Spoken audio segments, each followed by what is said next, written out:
Hey guys, welcome back to the channel. आप सबका फिर से स्वागत है पूजा नारंग्स फिजिक्स क्लास में। Today we are going to study the topic black body radiation of quantum mechanics. In the previous lecture we studied about classical mechanics and its failure, how it failed to explain various phenomena like black body radiation, Compton scattering and many more others.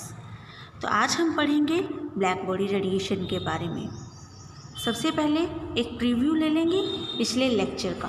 तो पिछले lecture में हमने discuss किया था कि classical physics के according matter is considered particle and radiation is considered wave. Matter जो है वो पार्टिकल की फॉर्म को माना जाता है और रेडिएशन एक वेव मानी जाती है, और ये दोनों चीज़ें अलग अलग हैं। ओके, नेक्स्ट हम बात करेंगे करेक्टरिस्टिक्स की। जो पार्टिकल है it was characterized by energy E and momentum P. We can say ये ई और पी इसके इंडिकेशन सिंबल की बात करते हैं हम, बट जो पार्टिकल है उसकी करेक्टरिस्टिक्स की उसकी एनर्जी और उसका मोमेंटम।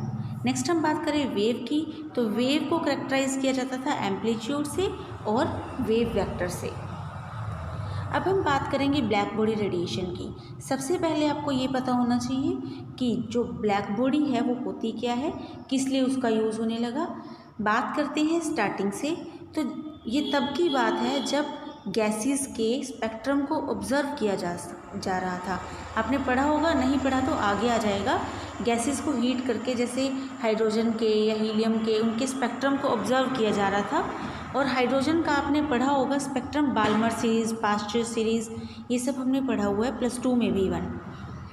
तो ये जो सीरीज़ थी ये सब डिस्क्रीट स्पेक्ट्रम था गैसेस का।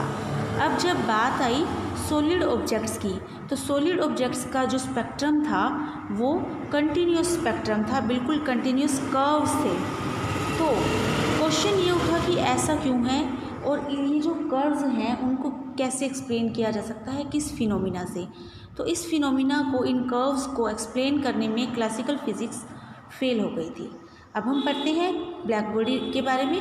सबसे पहले हमें ये भी पता होना चाहिए कि every body emits radiation, means आपके आसपास जितने भी ऑब्जेक्ट्स हैं, जितनी भी बॉडीज़ हैं, चाहे वो एक दीवार है, चाहे आपका हाथ है, चाहे पर्दा है या कोई बल्ब है, ओके, और चाहे आपका बेड, चेयर, कुछ भी है, वो कुछ ना कुछ रेडिएशंस इमिट कर रही हैं।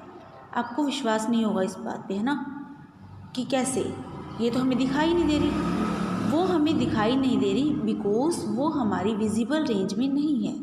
हमारी विजिबल रेंज जो वेवलेंथ है that is 400 nanometer to 700 nanometer. Okay, तो जो ऑब्जेक्ट्स इमिट करते हैं रेडिएशन वो हमारी विजिबल रेंज में नहीं है, इसलिए वो हमें दिखाई नहीं देती। चलिए आगे की बात करते हैं।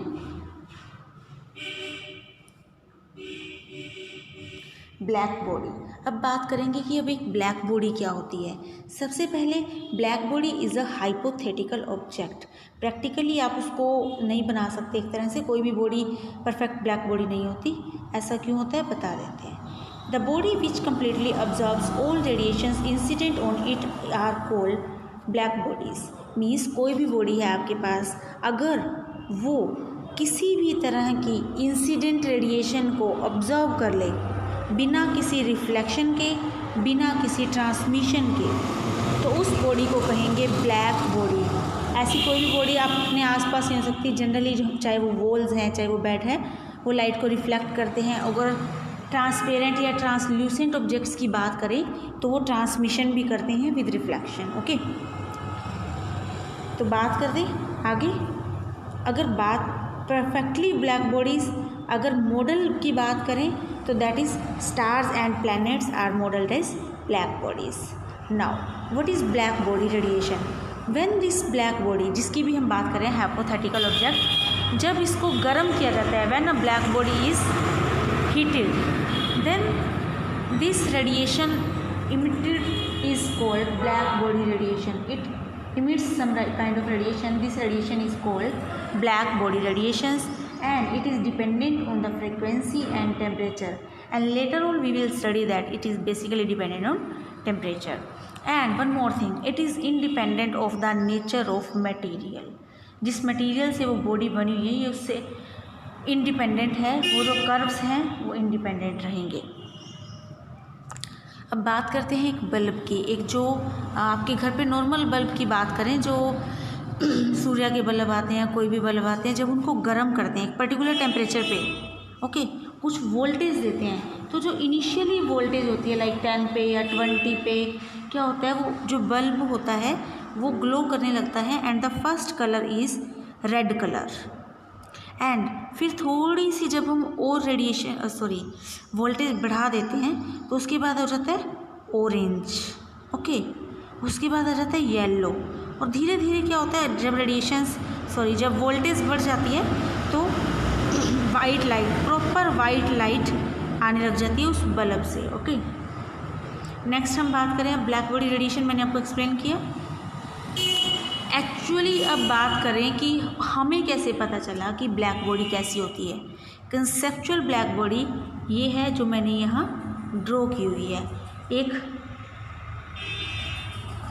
कैविटी की बात करें, एक hollow cavity in the spherical shape with a pin hole in it.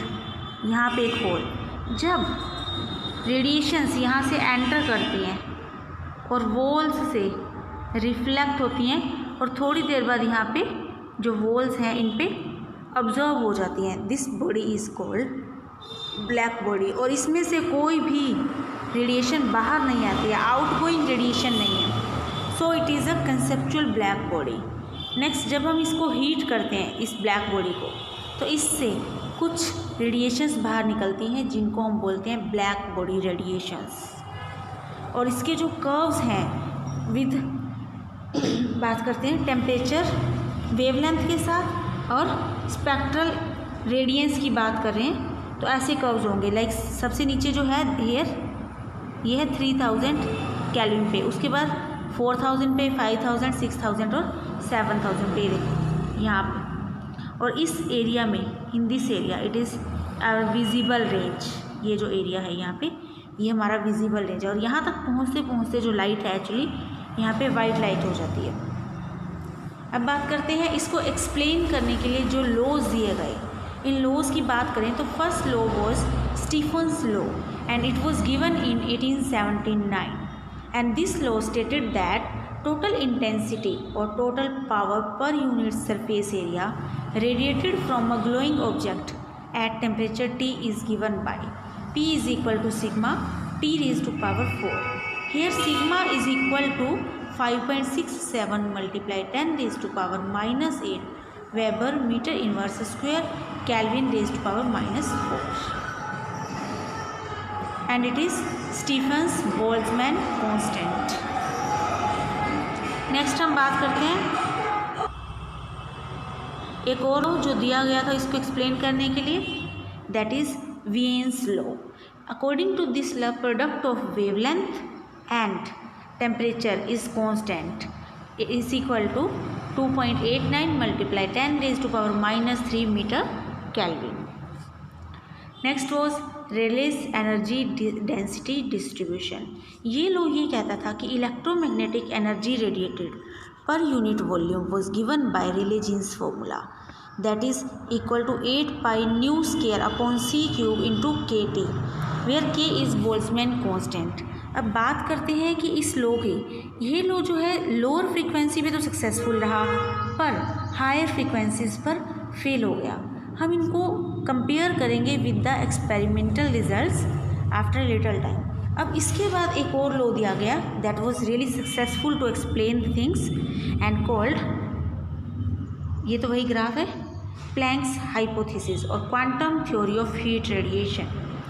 According to this theory, जो नेचर ऑफ एक्सचेंज है बिटवीन मैटर एंड रेडिएशन ये कंटिन्यूस नहीं है, it is discrete in nature.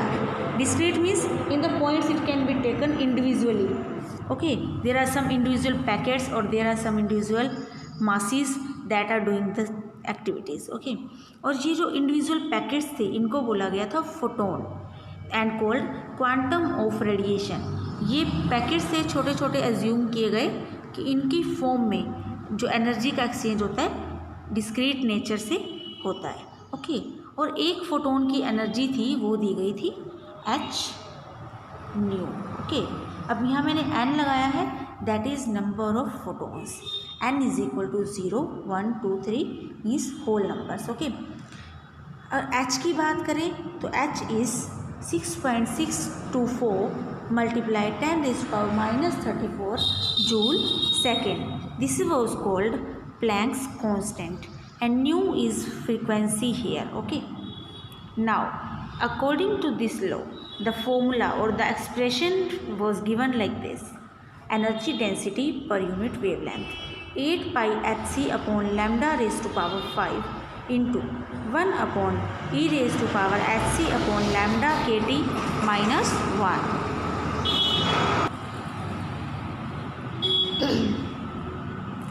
Now here are the graphs to compare. Okay, spectrum का जो है, see here Planck's law at we are discussing at 4000 Kelvin. Planck's law जो है वो experimental results के साथ कम्प्लीटली सेटिस्फाई हो रहा है, और रेले जीन्स लॉ जो हमने डिस्कस किया था वो कुछ इस तरह से जा रहा था। एज आई टोल्ड यू कि लोअर फ्रीक्वेंसी पे वो सेटिस्फाई कर रहा है और हायर फ्रीक्वेंसीज पर यहाँ पे फेल हो रहा है। नेक्स्ट बात करें वेन्स लॉ की, that also fail to agree with the experimental results. Only Planck's law was agreed with the experimental results, so it was assumed, it was taken that ये successful law है and it was followed continuously further. Okay, now guys, the topic overs here. Thank you so much for watching the video. Please do like, share and subscribe. Thank you so much.